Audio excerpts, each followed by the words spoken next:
پیارے ابو جان اور امی جان، مجھے آج ملک سے باہر 5 سال ہو گئے اور میں اگلے ماہ اپنے وطن واپسی کا ارادہ کر رہا ہوں۔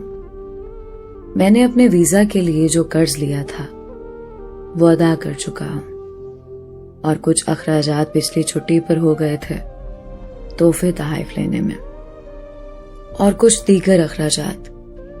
اب میرے پاس کوئی بڑی رقم موجود نہیں، لیکن میری صحت ابھی ٹھیک ہے اور میں خود کو اس قابل سمجھتا ہوں کہ پاکستان جا کر کوئی بھی اچھی نوکری کر سکوں اور گھر کے اخراجات چلا سکوں۔ یہ جگہ مجھے پسند نہیں ہے، میں اپنے گھر رہنا چاہتا ہوں۔ آپ کی کیا رائے ہے اس بارے میں؟ آپ کا پیارا جمال۔ پیارے بیٹے جمال، تمہارا خط ملا اور ہمیں تمہاری چھٹی کے بارے میں پڑھ کر خوشی ہوئی۔ باقی تمہاری امی کہہ رہی تھی کہ گھر کی حالت بہت خراب ہو رہی ہے، اور تم جانتے ہو برسات شروع ہونے والی ہے۔ یہ گھر رہنے کے قابل نہیں ہے۔ گھر چونکہ پرانی اینٹوں اور لکڑیوں سے بنا ہے، اس لیے اس کی مرمت پر کافی خرچ آئے گا۔ ہم سوچ رہے ہیں کہ کنکریٹ اور سیمنٹ سے بنا ہوا گھر ہو تو بہت اچھا ہو۔ ایک اچھا اور نیا گھر وقت کی ضرورت ہے۔ تم جانتے ہو یہاں کے کیا حالات ہیں۔ اگر تم یہاں آ کر کام کرو گے تو اپنی محدود سی کمائی سے گھر کیسے بنا پاؤ گے؟ خیر، گھر کا ذکر تو ویسے ہی کر دیا، آگے جیسے تمہاری مرضی۔ تمہاری پیاری امی اور ابو۔ پیارے ابو جان اور امی جان، میں حساب لگا رہا تھا، آج مجھے پردیس میں 10 سال ہو چکے ہیں۔ اب میں اکثر تھکا تھکا رہتا ہوں، گھر کی بہت یاد آتی ہے، اور اس ریگستان میں کوئی ساتھی نہیں ہے۔ میں سوچ رہا ہوں اگلے ماہ ملازمت چھوڑ کر ہمیشہ کے لیے گھر آ جاؤں۔ 10 سال کے عرصے میں الحمدللہ ہمارا پکا گھر بن چکا ہے، اور ہمارے اوپر جو قرضے تھے وہ بھی میں اتار چکا ہوں۔ اب چاہتا ہوں کہ اپنے وطن آ کر رہنے لگ جاؤں۔ اب پہلے والی ہمت تو نہیں رہی، لیکن پھر بھی کچھ نہ کچھ کر کے ٹیکسی چلا کے گھر کا خرچ چلا لوں گا۔ اس ریگستان سے میرا جی بھر گیا ہے۔ اب اپنے بچوں کے ساتھ رہنا چاہتا ہوں۔ آپ کی کیا رائے ہے؟ آپ کا پیارا جمال۔ پیارے بیٹے جمال، تمہارا خط ملا اور ہم پچھتا رہے ہیں اس وقت کو جب ہم نے تمہیں باہر جانے دیا۔ تم ہمارے لیے اپنے لڑکپن سے ہی کام کرنے لگ گئے۔ ایک چھوٹی سی بات کہنی تھی بیٹا، تمہاری بہنا زینب اب بڑی ہو گئی ہے، اس کی عمر 20 سے اوپر ہو گئی۔ اس کی شادی کے لیے کچھ سوچا؟ کوئی بچت کر رکھی ہے اس کے لیے کہ نہیں؟ بیٹا، ہماری تو اب یہی خواہش ہے کہ زینب کی شادی ہو جائے اور ہم اطمینان سے مر سکیں۔ بیٹا، ناراض مت ہونا، ہم تم پر کوئی بوجھ نہیں ڈالنا چاہتے۔ تمہاری پیاری امی اور ابو۔ پیارے ابو جان اور امی جان، آج مجھے پردیس میں 14 سال ہو گئے۔ یہاں کوئی اپنا نہیں ہے۔ دن رات گدھے کی طرح کام کر کے میں بیزار ہو چکا ہوں۔ کمہار کا گدھا جب دن بھر کام کرتا رہتا ہے تو رات کو گھر لا کر اس کا مالک اس کے آگے پٹھے ڈال دیتا ہے اور اسے پانی بھی پلاتا ہے، پر میرے لیے تو وہ بھی کوئی نہیں کرتا۔ کھانا پینا بھی مجھے خود ہی کرنا پڑتا ہے۔ بس اب میں ویزا ختم کروا کر واپس آنے کا سوچ رہا ہوں۔ پچھلے کچھ سالوں میں اللہ کی مدد سے ہم زندگی کی بیشتر آزمائشوں سے نکلنے میں کامیاب ہو گئے۔ زینب بہنا کی شادی ہو چکی ہے اور اب وہ اپنے گھر میں سکھی ہے۔ اس کے سسرال والوں کو خوش رکھنے کے لیے میں اکثر تحفے تحائف بھی بھیج دیتا ہوں۔ اللہ کے کرم سے آپ لوگوں کو میں نے حج بھی کروا دیا اور کوئی قرضہ بھی باقی نہیں ہے. بس کچھ بیمار رہنے لگا ہوں.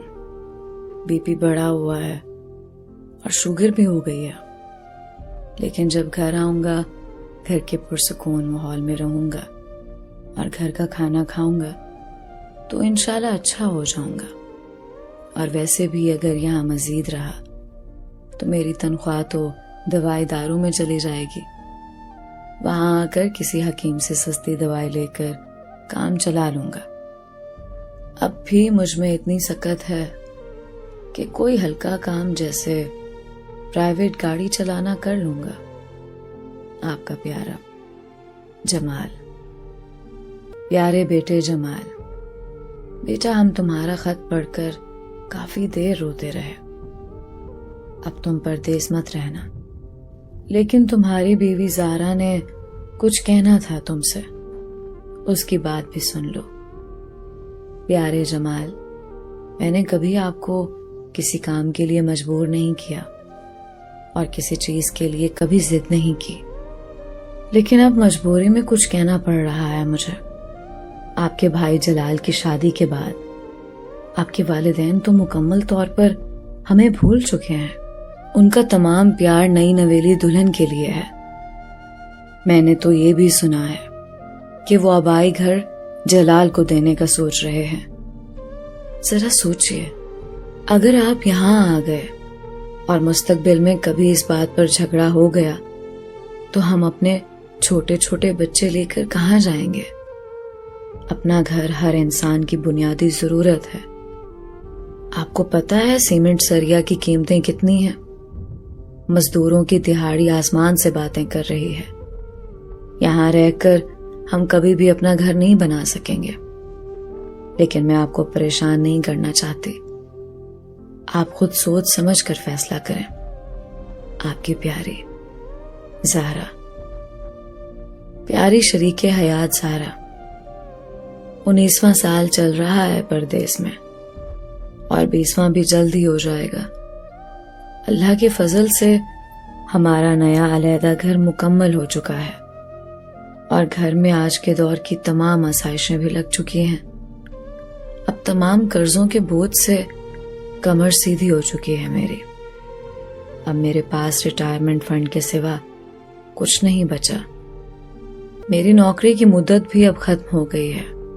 اس ماہ کے اختتام پر کمپنی میرا ریٹائرمنٹ فنڈ جو کہ 25,000 درہم ہے جاری کر دے گی. اتنے لمبے عرصے اپنے گھر والوں سے دور رہنے کے بعد میں بھول ہی گیا ہوں کہ گھر میں رہنا کیسا ہوتا ہے. بہت سے عزیز دنیا سے کوچ کر چکے ہیں اور بہت سو کی شکل تک مجھے بھول گئی ہے، لیکن میں مطمئن ہوں. اللہ کا کرم ہے کہ میں گھر والوں کو اچھی زندگی مہیا کر سکا اور اپنوں کے کام آ سکا. اب بالوں میں چاندی اتر آئی ہے اور طبیعت بھی کچھ اچھی نہیں رہتی. ہر ہفتہ ڈیڑھ بعد ڈاکٹر کے پاس جانا پڑتا ہے. اب میں واپس آ کر اپنوں میں رہوں گا، اپنی شریک حیات اور عزیز الجان بچوں کے سامنے. تمہارا شریک سفر جمال. پیارے جمال، آپ کے آنے کا سن کر میں بہت خوش ہوں. چاہے پردیس میں کچھ لمبا قیام ہی ہو گیا، لیکن یہ اچھی خبر ہے. مجھے تو آپ کے آنے پر کوئی اعتراض نہیں، لیکن بڑا بیٹا احمد ہے نا، وہ ضد کر رہا ہے کہ یونیورسٹی آف لاہور میں ہی داخلہ لے گا. میرٹ تو اس کا بنا نہیں، مگر سیلف فنانس سے داخلہ مل ہی جائے گا. کہتا ہے کہ جن کے ابو باہر ہوتے ہیں سب یونیورسٹی آف لاہور میں ہی داخلہ لیتے ہیں. پہلے سال 4 لاکھ فیس ہے اور اگلے 3 سال میں ہر سال 3 لاکھ. اور ہم نے پتہ کروایا ہے تو یونیورسٹی والے انسٹالمنٹ میں فیس بھرنے پر راضی ہو گئے ہیں. اس ماہ کی 30 تک فیس کی پہلی قسط بھرنی پڑے گی. آپ کے جواب کے منتظر، آپ کی پیاری زہرا. اس نے بیٹے کی پڑھائی کے لیے ساری رقم بھیج دی. بیٹی کی شادی کے لیے جہیز اور دیگر اخراجات بھیجے، مگر اب 27 سال ہو چکے تھے۔ وہ خود کو ایئرپورٹ کی طرف گھسیٹ رہا تھا۔ شوگر، بلڈ پریشر، السر، گردے و کمر کا درد اور جھریوں والا سیاہ چہرہ اس کی کمائی تھا۔ اسے اچانک اپنی جیب میں کسی چیز کی موجودگی کا احساس ہوا۔ اس نے جیب میں ہاتھ ڈال کر دیکھا تو وہ ایک ان کھلا خط تھا۔ یہ وہ پہلا خط تھا جو اس نے اپنی پردیس کی زندگی میں نہیں کھولا۔